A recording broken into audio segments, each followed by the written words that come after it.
ये 12 मार्च का Indian express क्या बोल रहा है? पाकिस्तान में हाईजैक हो गई ट्रेन। अमेरिका का गिर गया शेयर बाजार, बॉन्ड यील्ड हुई कम और रिसेशन की है संभावना।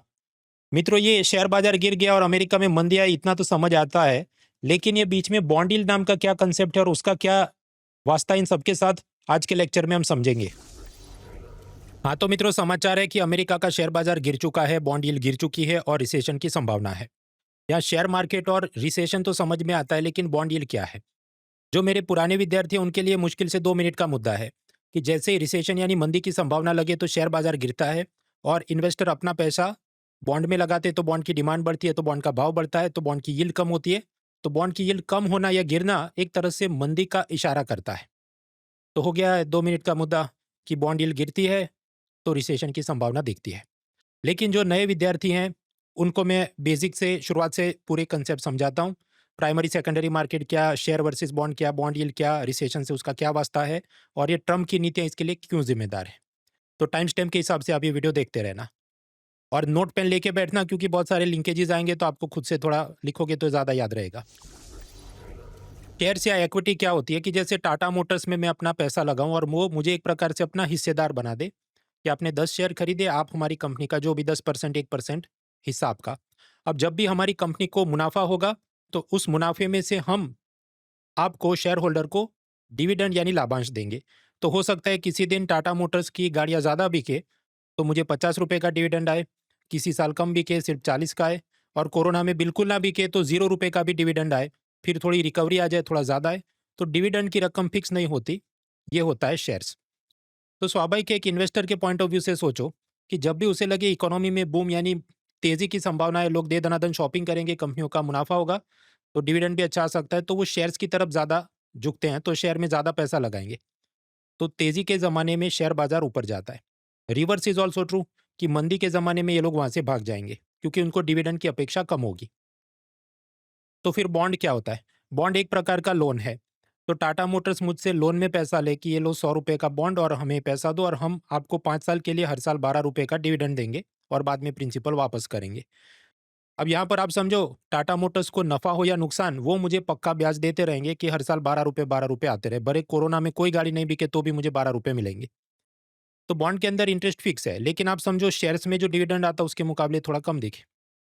तो बॉन्ड्स ऐसी चीज है कि जहां पर आपको फिक्स्ड इनकम मिलती है लेकिन थोड़ी कम मिलती है। शेयर ऐसा उसमें कम ज्यादा हो सके। तो अब आप सोचिए कि जो बॉन्ड है, इकोनॉमी में जब भी बूम यानी तेजी चलती हो तो लोग सोचे बॉन्ड में क्यों इन्वेस्ट करना, उससे अच्छा शेयर्स में जाते हैं, ज्यादा अच्छा रिटर्न मिले। लेकिन जब भी इकोनॉमी में रिसेशन यानी मंदी चले, लोग सोचे कंपनी को मुनाफा कम होगा तो फिक्स्ड इनकम वाला फिक्स्ड इंटरेस्ट वाला हम कोई इंस्ट्रूमेंट पसंद करते हैं और वो बॉन्ड की तरफ ज़्यादा गति करते हैं। तो ये मैट्रिक्स आपको याद रखनी है। अब आगे बढ़ते हैं। प्राइमरी और सेकेंडरी मार्केट में क्या अंतर है? देखिए, प्राइमरी मार्केट मतलब फर्स्ट टाइम जो कोई चीज़ का सेल हो। For example, Tata Tanishq jewellery company से भिड़े मास्टर को ज्वेलरी खरीदते हैं तो वो प्राइमरी मार्केट हुआ। बाद में भिड़े मास्टर को पैसों की वापस ज़रूरत महसूस हो तो मैं ये अपनी ज्वेलरी जेठालाल को बेच देता हूँ और मेरा पैसा अनलॉक हो जाए। तो वो जब ऐसा रीसेल करते हैं उसको हम कहते हैं सेकेंडरी मार्केट। अब आप समझो, सेकेंडरी मार्केट में जेठालाल ने ये ज्वेलरी खरीदी तो पैसा जाएगा भिड़े मास्टर को यानी इन्वेस्टर को। यहाँ टाटा कंपनी को दोबारा से पैसा नहीं मिलेगा, उनको प्राइमरी मार्केट में ऑलरेडी ज्वेलरी बेच के पैसा मिल चुका है। तो ये हुआ सेकेंडरी मार्केट। अब जो शेयर मार्केट में हम लोग खेलते हैं वो ज़्यादातर ये सब सेकेंडरी मार्केट वाला हम करते हैं। कुछ लोग का ये पूरा सट्टा, इसकी क्या ज़रूरत है? भाई, अगर सेकेंडरी मार्केट नहीं होगा तो आप अपनी ज्वेलरी या शेयर्स या गाड़ी बेच नहीं पाओगे, तो फिर कोई ब्रांड न्यू नई ज्वेलरी या गाड़ी या शेयर क्यों खरीदेगा? इस कारण से सेकेंडरी मार्केट आपकी एसेट्स को लिक्विडिटी, तरलता प्रदान करता है कि आप उसको बेच के पैसा निकाल सकते हैं। तो therefore secondary market is also required. Share बाजार में भी ये सब ऊपर नीचे चलता रहे, वो ज़रूरी है। तो प्राइमरी वर्सेस सेकेंडरी समझा। अब जो मेन मुद्दे पे आते हैं कि बॉन्ड यील्ड क्या है और उसका ये रिसेशन के साथ क्या वास्ता है। लेकिन उससे पहले होली के अवसर पर आप सबको बधाइयाँ और एक छोटा सा विज्ञापन। मित्रों, जैसे बिना पानी के होली की पिचकारी बर्बाद है, उसी तरह बिना सही गाइडेंस के यूपीएससी की तैयारी बर्बाद है। अनअकैडमी से गाइडेंस लेके अब तक 1000 से ज्यादा विद्यार्थियों ने यूपीएससी क्रैक किया है और होली के इस पर्व पर अनअकैडमी लेके आया है होली धमाका ऑफर, जहां यूपीएससी की आधी अधूरी नहीं संपूर्ण तैयारी, जिसमें live classes, power point notes, mock test, mains answer writing with evaluation, theory, current, prelims, mains, doubt resolution, सब कुछ आपको मिले एकदम किफायती दामों पे 60% off and up to 6 months extra extension. तो केवल 22,999 से शुरू हो रहे अनअकैडमी सब्सक्रिप्शन से जुड़िए। Happy Holi, let's crack it. Alright, so the next topic is bond yield. Bond, जैसे सरकार को आपसे लोन में पैसा चाहिए, वो अपने ट्रेजरी बॉन्ड या गवर्नमेंट सिक्योरिटी इशू करती है। तो अगर यूएस गवर्नमेंट ने बीडे मास्टर से $100 का इन्वेस्टमेंट लिया और प्रॉमिस किया कि हम 1 साल बाद आपको प्रिंसिपल $100 और उस पर इंटरेस्ट $8 यानी $108 वापस करेंगे, तो हम ये भी बोल सकते हैं ये 1 साल का ट्रेजरी बॉन्ड है जिसका कूपन रेट 8% है। कूपन रेट मतलब इंटरेस्ट रेट, और इसकी फेस वैल्यू $100 है, मतलब 100 रुपए के भाव पे ये प्राइमरी मार्केट में निकला। तो यहाँ पर बीडे मास्टर का प्रॉफिट कितना हुआ? $100 इन्वेस्ट किए, 108 वापस आए। तो प्रॉफिट लॉस का आपको फॉर्मूला पता होना चाहिए, उस हिसाब से उनका 8% प्रॉफिट या यील्ड होगा।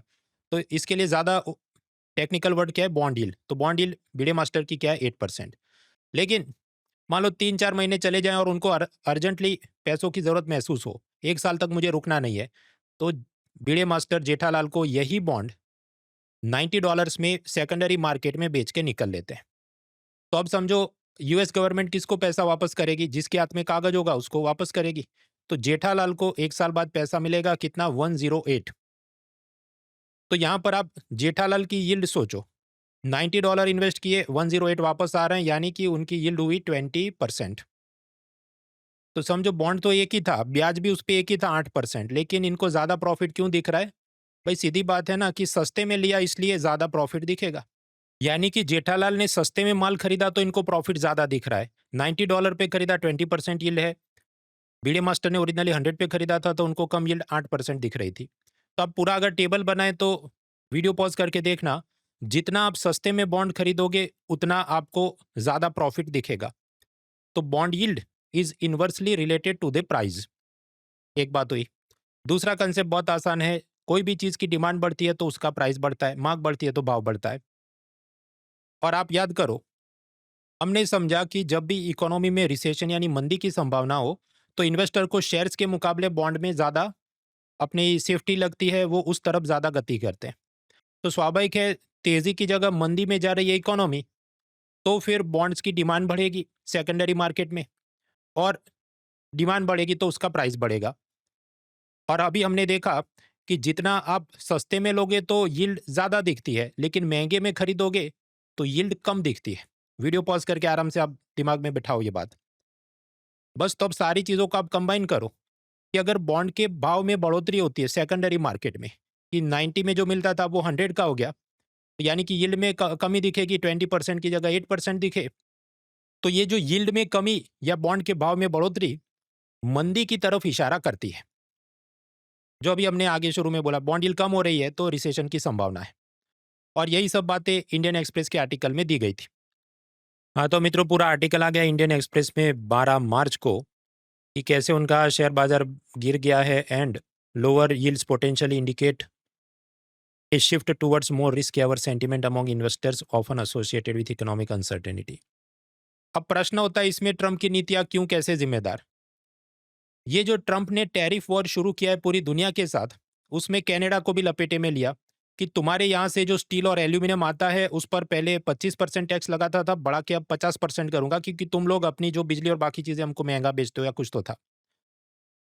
इसके कारण अल्टीमेटली नुकसान तो अमेरिकन कंपनी और अमेरिकन कस्टमर का है, क्योंकि जो पहले $100 का स्टील था उस पर 25% टैक्स $125 में मिलता था, बढ़ के $150 में मिलेगा।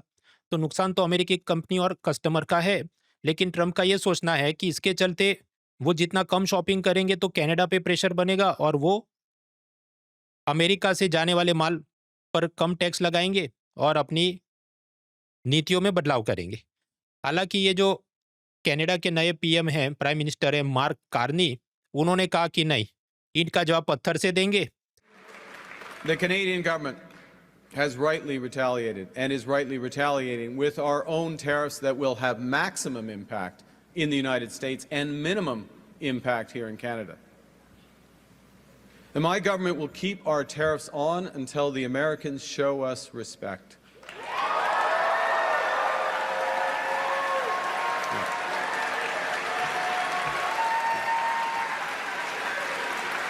मैं झुकेगा नहीं साला। मैं झुकेगा नहीं, टैरिफ मैं भी लगाएगा। तो अब सामने अमेरिका के माल पे कनाडा वाले भी ज़्यादा टैक्स लगाने की बात कर रहे हैं। तो इनका ये रोज़ का लड़ाई झगड़ा चलते रहता है। इसके चलते अमेरिकी कंपनियों को और अमेरिकी कस्टमर को नुकसान होगा, सेल कम हो जाएगी, ये सोच के अमेरिका का शेयर मार्केट गिर रहा है। क्योंकि पहले सबको ये उम्मीद थी कि नहीं, सारी दुनिया झुक जाएगी, लेकिन अब सारी दुनिया अगर ट्रंप के खिलाफ खड़ी होगी तो फिर अमेरिका का नुकसान हो जाएगा। तो शेयर बाजार इनका काफ़ी गिर रहा है।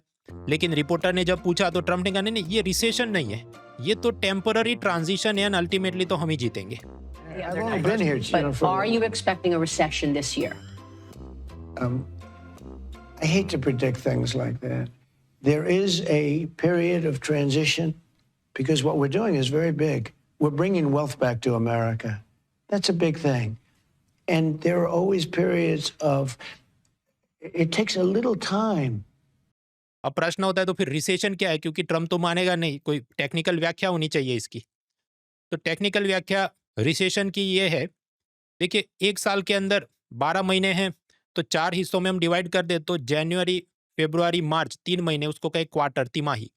तो मान लीजिए 2024 के ये फर्स्ट क्वार्टर में $100 की अमेरिका में प्रोडक्शन हुई, जिसको हम कहते हैं जीडीपी, ग्रॉस डोमेस्टिक प्रोडक्ट। अब दूसरे साल उसी क्वार्टर को आपने कंपेयर करना है कि 2025 में जनवरी, फरवरी, मार्च में टोटल कितना प्रोडक्शन हुआ। मान लो $90, तो आपके पिछले के मुकाबले अभी क्वार्टरली ग्रोथ रेट में 10% की गिरावट आई है। तो रिसेशन की व्याख्या ये है कि ऐसा सतत 2 क्वार्टर में आपको कंटिन्यूअस नेगेटिव ग्रोथ दिखे तो आपकी इकोनॉमी रिसेशन यानी मंदी में आ गई है, ऐसी अमेरिकन सिस्टम की या अमेरिकन सरकार की व्याख्या है। चलिए रिसेशन तो समझ लिया, तो फिर डिप्रेशन क्या है? डिप्रेशन असल में रिसेशन ही है, लेकिन ऐसा जो लंबे समय तक चलता रहे, जैसा कि 1929 में वहां पर ऐसा ग्रेट डिप्रेशन आया था जो कई सालों तक चला था। तो वो रिसेशन ही था, लेकिन कई वर्षों तक चले तो डिप्रेशन यानी घोर मंदी कहा जाता है। ऐसा ही कुछ उनका 2007-8 की सबप्राइम क्राइसिस के बाद भी देखने को मिला। तो ये हमने कुछ बेसिक कंसेप्ट समझे। बाकी तो पूरे साल के इकोनॉमी के करंट अफेयर्स की मेरी सीरीज चलती है, तो इस साल चलिए विन 25। ऑलरेडी इसमें 4 फ्री लेक्चर हो चुके हैं। लास्ट वाला मंगलवार को किया था शेयर बाजार के बारे में, और अभी 5वां लेक्चर इस मंगलवार को रात 9 बजे होगा, जिसमें हम पिलर 1D यानी इंश्योरेंस, पेंशन, फाइनेंशियल इंक्लूजन को समझेंगे। पूरा शेड्यूल कुछ इस तरह से है। सारे पावर पॉइंट, हैंड आउट वगैरह आप डाउनलोड कर सकते हैं, munal.org/win25 पे आपको मिल जाएगा। तो मंगलवार को मिलते हैं, और होली की फिर से आप सबको बहुत बहुत बधाइयाँ। और अनअकैडमी के अंदर होली का ये जो डबल धमाका ऑफर चल रहा है कि फ्लैट 60% ऑफ और 6 महीने तक का एक्स्ट्रा एक्सटेंशन फ्री, उसका भी आप फ़ायदा उठाइए ताकि live classes, power point, doubt resolution, answer writing सब कुछ आपको मिले। See you next time. Let's crack it. Unacademy. Let's crack it.